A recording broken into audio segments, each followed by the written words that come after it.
Hi everybody, it's Carla from Casey Creates, and I just wanted to show you how my clay has been so inspired by all the fabric and lace crafting I've been doing and been watching all of you do. Most of you know I'm a potter. I'm actually an art teacher, and I primarily teach pottery. So I make things that are very traditional, like cups and mugs and bowls, plates. I even had some cups created for a couple of my YouTube friends. However, the glaze turned out to what I call swampy green. So sorry, Pam, I didn't get that one in the mail to you, but next time. One of my favorite ways to create is by hand rolling foils and weaving with clay. So you can see that's what I'm doing here. So probably fabric has influenced my clay for longer than I even realized. But I normally use traditional colors and colors that you can find out in nature. And I like to make very straightforward basket forms. We have an annual sale every year at the studio I work for, and this would be a typical body of work for me. But over the last couple of years, fabric, applique, and lace and trim has really turned into a passion. And so I think it has greatly influenced my work. Starting about a couple of years ago, when I was invited to do the artisan sale once a month at Williams-Sonoma.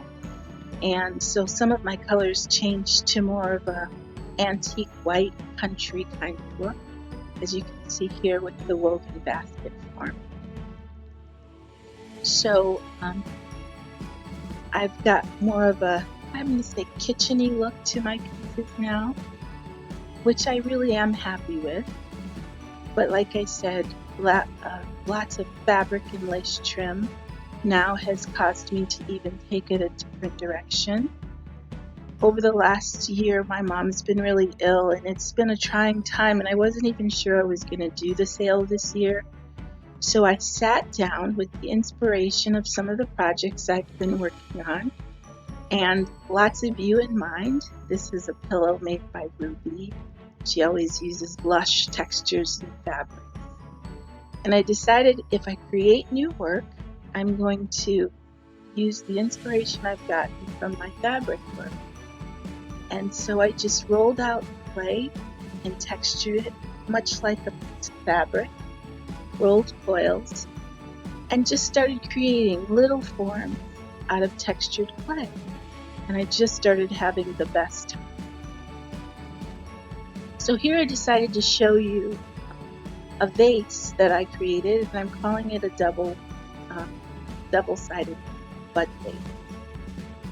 I just took two half circles and fused them together, made a flat slab on the bottom so that it could stand, and made two openings.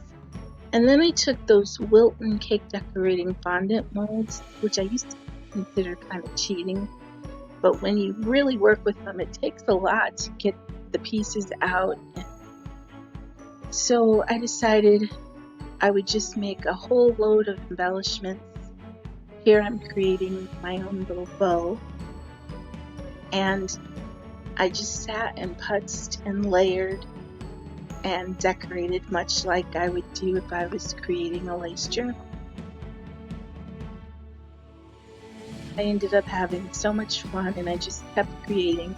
Now this vase is a little bit larger than the majority of the ones I made because I knew I was going to photograph, and I wanted you to be able to see the details a little bit better. But I used beaded pieces of clay that kind of reminded me of flatback pearls. I used daisy mold prints and leaves, and as you can see, a bow. And much like on a lace journal, I put a flower in the middle, and I just kind of decorated like I would on my fabric crafting. So I have a tiny little double bud vase and a slightly larger one.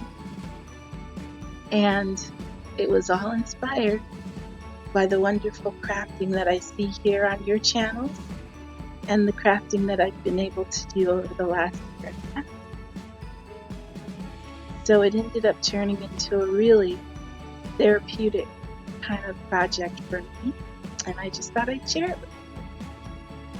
I hope to cover them with like an antique white glaze, so they'll take on the same kind of look as some of my previous work, and maybe all the details will just speak for themselves. But I sure did have fun.